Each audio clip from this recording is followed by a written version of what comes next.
Bismillah ar-Rahman ar-Rahim. Honorable Federal Ministers, Governor KP, Chief Ministers, Chief of Army Staff, سیاسی و دینی زعماء، civil و فوجی افسران، خواتین و حضرات، السلام علیکم۔ آج ہم یہاں پہ سب پورے پاکستان سے وفاقی اور صوبائی حکومتوں کے اکابرین اور افواج پاکستان کے سپہ سالار اور فوجی افسران اور سول آفیسرز اور پولیس آفیسرز موجود ہیں۔ 30 جنوری کو اس شہر میں پولیس لائنز میں مسجد میں تقریباً 80-85 سجدہ ریز نمازی ان کو انتہائی ظالمانہ طریقے سے شہید کیا گیا۔ آج ہم سب یہاں پر آئے ہیں شہیدوں کے لیے اصالِ ثواب اور ان کے خاندانوں کے ساتھ مکمل اظہار یکجہتی اس اجلاس کا مقصد ہے۔ یہ ایک بہت افسوسناک واقعہ ہوا اور حقائق کو تسلیم کرنے میں کوئی باک نہیں ہونی چاہیے کہ سول لائنز میں یہ دہشت گرد چیک پوسٹ سے گزرتا ہوا مسجد میں جا پہنچا اور اس طرح اے پی سی کے بعد اس شہر میں ایک بہت انتہائی اندوناک واقعہ پیش آیا۔ پوری قوم اس وقت اشکبار ہے اور یہ بھی سوال کرتی ہے کہ دہشت گردی کے چند سال پہلے مکمل خاتمے کے بعد یہ واقعہ کس طرح رونما ہوا، اور اس سے پچھلے چند ہفتوں اور مہینوں میں اسی پاکستان کے ایک عظیم صوبے میں اس طرح کے دوسرے ٹیررسٹ اٹیکس ہوئے۔ افسوسناک بات یہ ہے کہ اس واقعہ کے نتیجے میں جو سوشل میڈیا پر اور دوسرے ذرائع سے بے جا الزام تراشی اور تنقید کا، ناجائز تنقید کا جو سلسلہ روا رکھا گیا، یقیناً وہ قابل مذمت ہے۔ واقعہ کا ہونا، وہاں پر جو سیکیورٹی لیپسز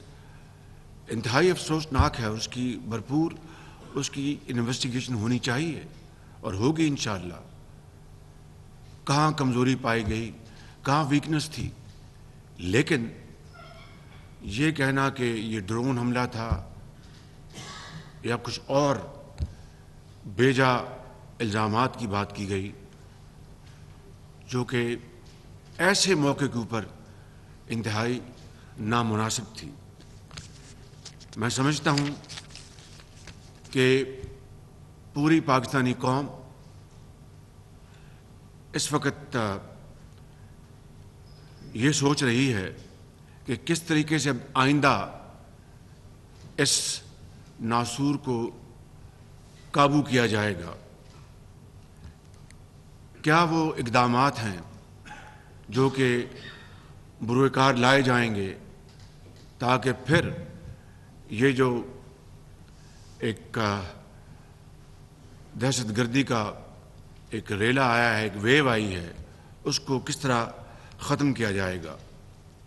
میں سمجھتا ہوں کہ اس وقت یہ وقت کی اہم ترین ضرورت ہے کہ وفاق اور صوبے مل کر تمام پارٹیز کی پولیٹیکل لیڈرشپ، مذہبی زعماء،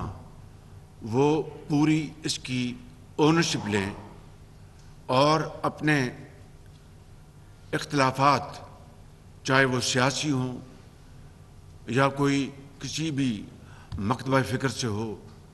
یا وہ علاقائی کوئی بات ہے، اس کو سب کو پس پش ڈال کر ہم ایک یکجاں دو قالب کی طرح ہم اکٹھے ہوں اور اس کا مقابلہ کریں۔ یہی وہ مرحلہ ہے جس میں تاریخ اس بات کی گواہ ہے کہ قومیں بنتی بھی ہیں اور ٹوٹتی بھی ہیں۔ مجھے اس میں کوئی شک نہیں کہ اس بڑے سیٹ بیک کے باوجود بھی انشاءاللہ ہم مل کر اس پر قابو پائیں گے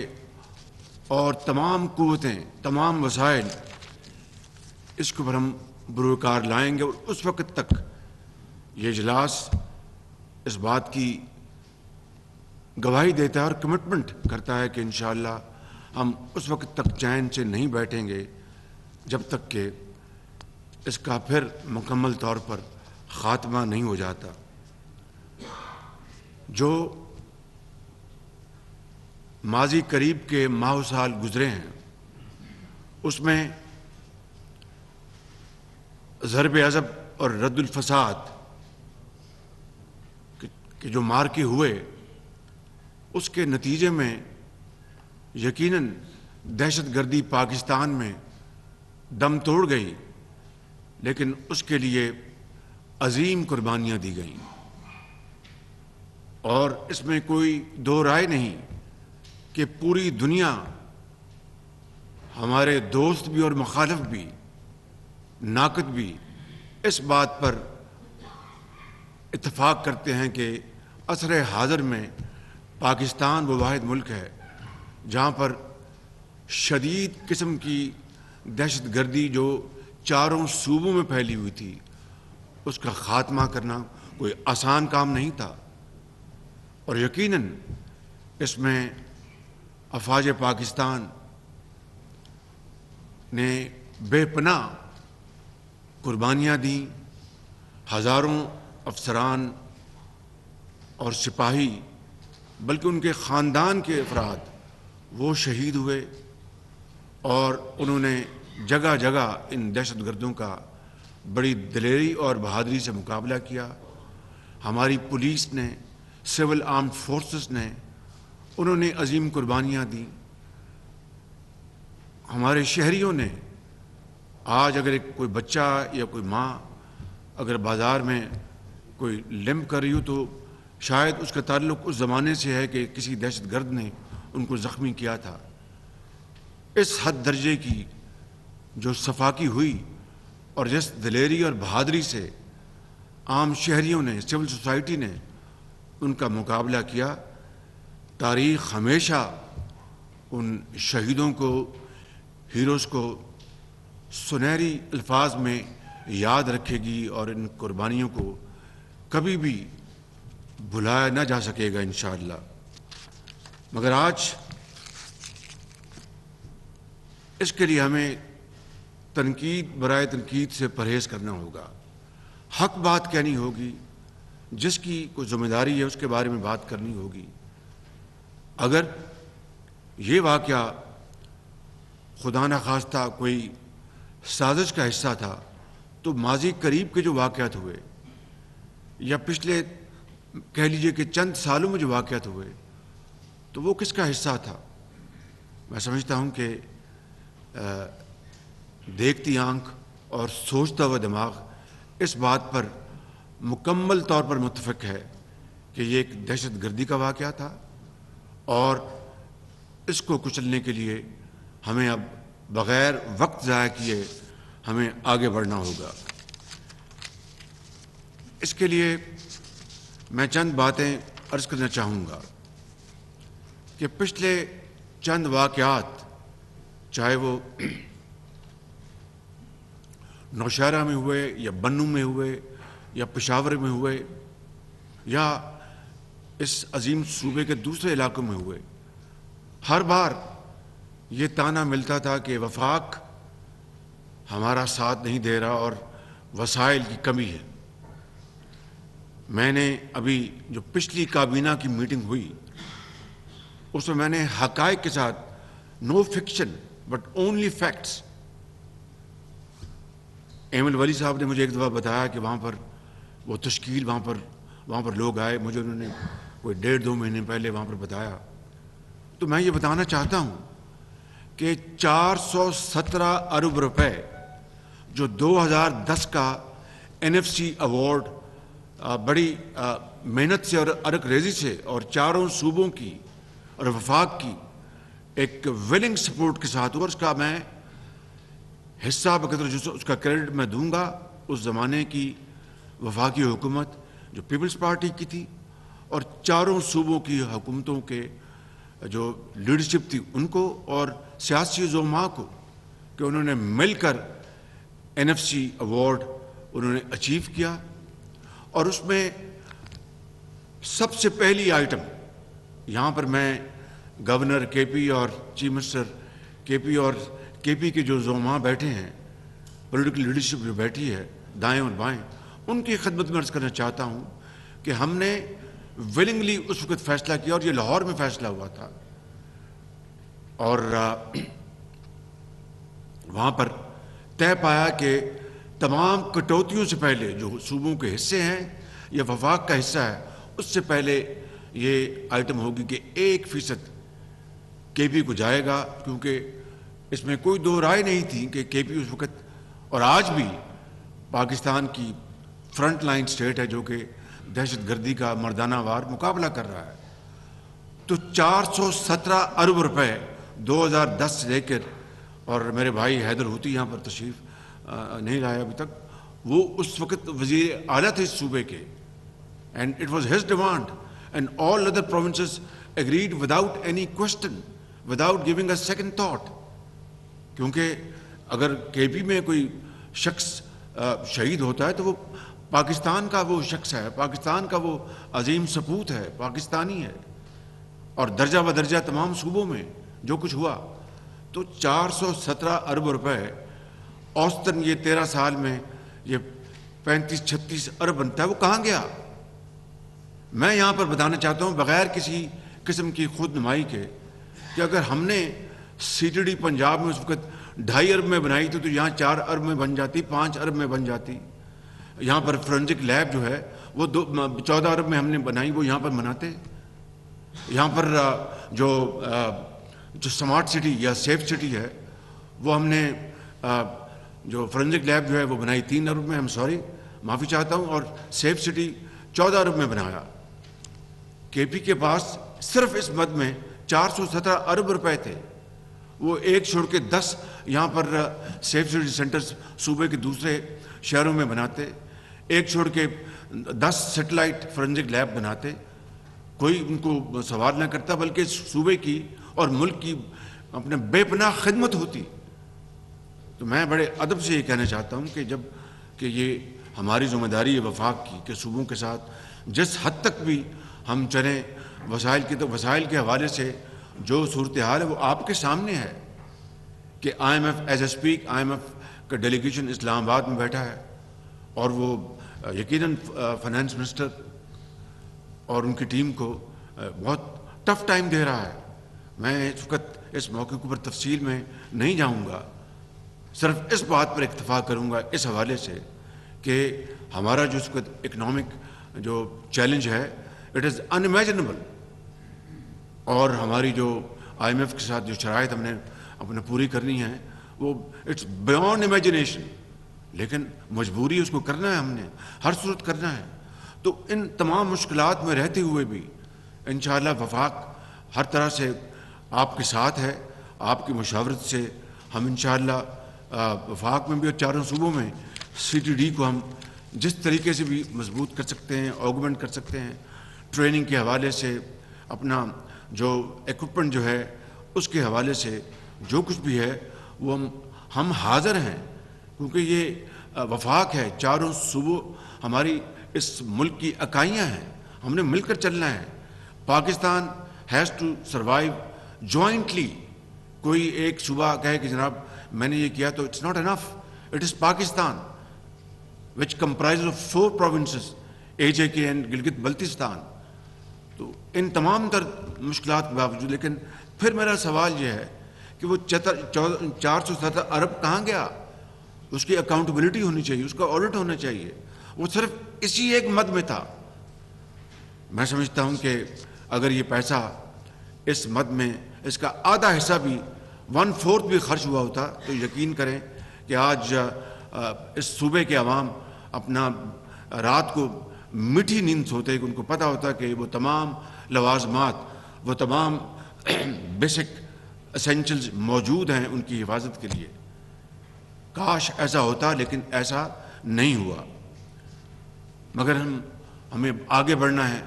ہمیں تمام, کیونکہ یہ جو دہشت گردی ہے یا دہشت گرد جو ہوتے ہیں ان کا نہ کوئی مذہب ہے, نہ ان کا کوئی ملک ہے, نہ ان کا کوئی دین ہے, نہ ان کو کوئی ایمان ہے. وہ انسانیت پر حملہ آور ہوتے ہیں لائک پرپیٹریٹرز. یعنی اس سے زیادہ بدترین یعنی ظلم اور ستم شاید ہی کسی نے کیا ہوگا کہ گھر میں بیٹھے ایک بچے کو وہ اللہ کو پیارا ہو جائے, ایک گھر کا ایک کمانے والا وہ اللہ کو پیارا ہو جائے, ان گھر بھرے تمام بچوں اور بچوں کی زندگی ہمیشہ کے لیے اندھیری ہو جائے اور وہ زندگی کے اندھے تھپیڑوں کے حوالے وہ ہو جائیں. Pakistan was not carved out of India for this purpose. Pakistan was carved out of India to become a leading nation in the community of nations, lead with a sense of pride and achievement, and not only in Islamic Ummah but around the globe. لیکن مختلف وجوہات کے اوپر کی بنا پر آج جس جگہ پر ہم کھڑے ہیں یہ ایک علیحدہ موضوع ہے, اس کے اوپر میں کسی اور بات کروں گا. لیکن اس وقت حالت یہ ہے کہ ہمیں اپنے اختلافات ہر قسم کے, چاہے وہ سیاسی اختلافات ہیں, چاہے وہ ہمارا کسی بھی مکتبہ فکر سے تعلق ہو, چاہے وہ کسی بھی علاقے سے ہو, چاہے وہ کسی بھی مذہب سے اپنے بلانگ کرتا ہو, ان تمام چیزوں کو ایک طرف کر کے ہمیں ایک سیسا پلائی ہوئی قوم کی طرح اپنے آپ کو ڈھالنا ہوگا. اور اس میں پولیٹیکل لیڈرشپ نے اس کی اونرشپ لینی ہے اور لیڈ کرنا ہے. اور تمام جو ہمارے جو آئینی ادارے ہیں وہ ہم مل کر, ہم جب تک اس قوم کو اکٹھا نہیں کریں گے یہ بات نہیں بنے گی. جب ضرب عضب ہوا اور رد الفساد ہوا تو شروع میں کوشچن ہوئے, سوالات ہوئے, لیکن بالآخر قوم متفق ہو گئی. علماء نے فتوے جاری کیے, چاہے وہ کسی بھی مکتبہ فکر سے ان کا تعلق تھا, انہوں نے کہا کہ یہ سراسر اسلام کے خلاف ہے, اس کو کسی صورت بھی اس کو جائز قرار نہیں دیا جا سکتا. آپ لوگ یہاں پر جو بیٹھے ہیں اسی ٹیبل پہ, آپ کے پیاروں نے بڑی قربانیاں دی ہیں, بے پناہ قربانیاں دی ہیں. پورے پاکستان میں یہ سارا سلسلہ پھیلا ہوا تھا. آج وہی یکجہتی, وہی اتفاق, وہی یونٹی ہمیں واپس لانا ہوگی, اپنے صفوں میں اتحاد قائم کرنا ہوگا. Without unity of thought and action ہم یہ مقابلہ نہیں کر سکیں گے. اور انشاءاللہ پوری قوم کو ہمیں اکٹھا کرنا ہوگا. کل میں نے تمام جو پولیٹیکل پارٹیز اور جو ریلیجس پولیٹیکل پارٹیز ہیں ان کے زعماء کو انوائٹ کیا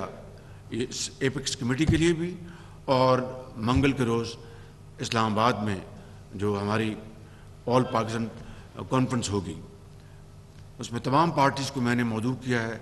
چاہے اس سے ہمارا اختلاف ہے یا اتفاق ہے, کیونکہ یہی وقت کا تقاضا ہے,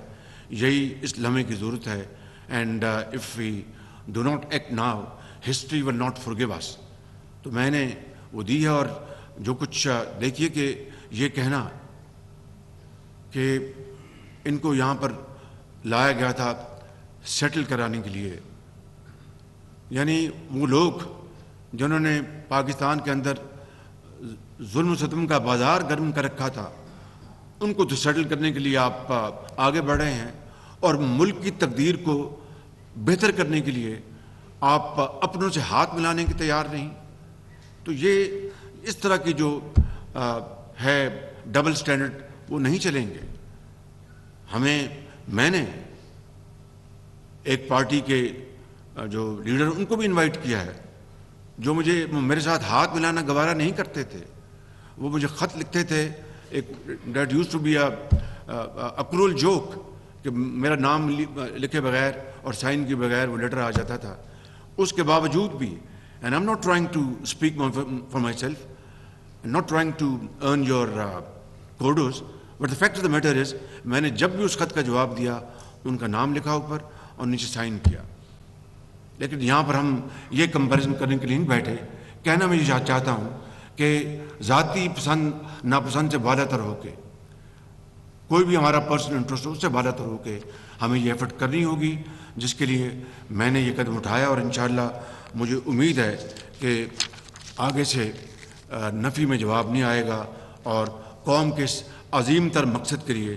ہم سب انشاءاللہ اکٹھے ہوں گے اور پاکستان کو انشاءاللہ ایک عظیم قوت بنائیں گے. میں اپنی بات ختم کرنے سے پہلے میں یہ کہوں گا کہ پوری قوم کو, جنہوں نے دہشت گردی کی آگ ختم کرنے کے لیے اپنی جانوں کا نذرانہ پیش کیا, اپنے خون سے اس دھرتی کی آبیاری کی, ہمیں ان کو ہمیشہ عزت سے اور احترام سے دیکھنا ہوگا اور یاد رکھنا ہوگا. اور ہمیں آج ان کے ساتھ شانہ بشانہ کھڑا ہونا ہے, چاہے وہ ہمارے ہیروز ہیں یا غازی ہیں. اور جنہوں نے شہادت کا درجہ حاصل کیا, اللہ تعالیٰ قرآن کریم میں ان کے بارے میں ایک دفعہ نہیں ان سے زیادہ ذکر کرتا ہے. مجھے اس بارے میں صرف یہی کہنا ہے کہ ان کو رب تعالیٰ کہتا ہے ان کو مردہ مت کہو. تو ہمیں اس دہشت گردی کے خاتمے کے لیے اور ٹیررسٹ کو, یہ ایک خوش آئند بات ہے کہ اس وقت گو کہ یہ ایک بہت اندوناک واقعہ ہوا, لیکن پاکستان میں اور اس صوبے میں, یہاں پر اس صوبے کے میرے بھائی بیٹھے ہیں وہ بتائیں گے, لیکن میری اطلاع ہے کہ کہیں بھی انہوں نے, دہشت گردوں نے 1 انچ پر بھی قبضہ ان کا نہیں ہے. وہ پھرتے ہیں, وہ ادھر ادھر جاتے ہیں, لیکن کوئی جگہ ان کے قبضے میں نہیں ہے. اگر ایسی بات ہے تو یہ ایک خوشائند بات ہے, لیکن وہ یہاں پر کس طرح آئے, کون ان کو یہاں پر لے کے آیا, اور کس طرح ان کو یہاں پر حصہ بنایا گیا عجلت میں, اور بڑی ایک انڈیو سپیڈ میں, یہ ایک ایسا سوال ہے جو کہ میں سمجھتا ہوں کہ قوم اس کا یقیناً جواب اس کا چاہتی ہے.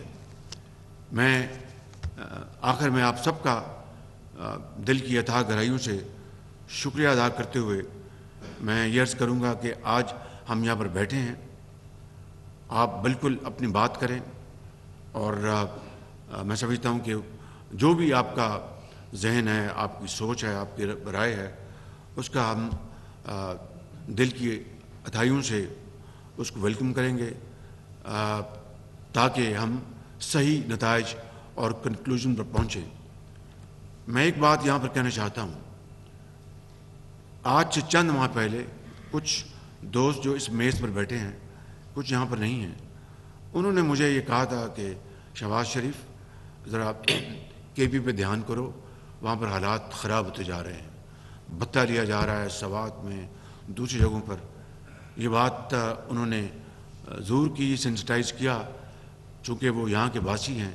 اور وہ عظیم پاکستانی ہیں. یقیناً انہوں نے یہ بات کی ایک درد دل کے ساتھ کی, اور ایک سچا انہوں نے ذہن کے ساتھ انہوں نے بات کی. انشاءاللہ اٹس نیور ٹو لیٹ. ان کا مقابلہ انشاءاللہ ہم مل کر کریں گے, اور ان کو انشاءاللہ شکست فاش ہم دیں گے. میں آخر میں بات ختم کرنے سے پہلے یہ عرض کروں گا کہ صوبائی حکومت نے جو بھی جن کے پیارے اس دنیا سے چلے گئے ہیں, آن ٹاپ آف دیٹ وفاقی حکومت, ان کے لیے ہر فرد کے لیے جو اللہ کو پیارا ہو گیا, یہ یعنی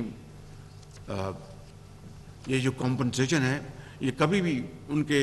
دلوں میں جو زخم آ چکے ہیں وہ نہیں بھریں گے قیامت تک. وہ اپنے پیاروں کو یاد کرتے رہیں گے. لیکن جو خاندان جن کے وہ کماؤ تھے, واحد سہارا تھے ان کے بریڈ اینڈ بٹر کے, ان کے لیے میں نے وفاق کی طرف سے 20 لاکھ روپے, اور جو زخمی ہیں ان کے لیے 5 لاکھ روپے کا, on top of what provincial government is going to do in this behalf. وفاق کی طرف سے ہم بڑے عاجزی سے ان کی خدمت پیش کریں گے. اور آخر میں اپنی بات ختم کرنے سے پہلے میں گزارش کروں گا مفتی شکور صاحب کو کہ جو اللہ کو پیارے ہو گئے ہیں ان کے لیے اور زخمی کے لیے آپ دعا فرمائیں.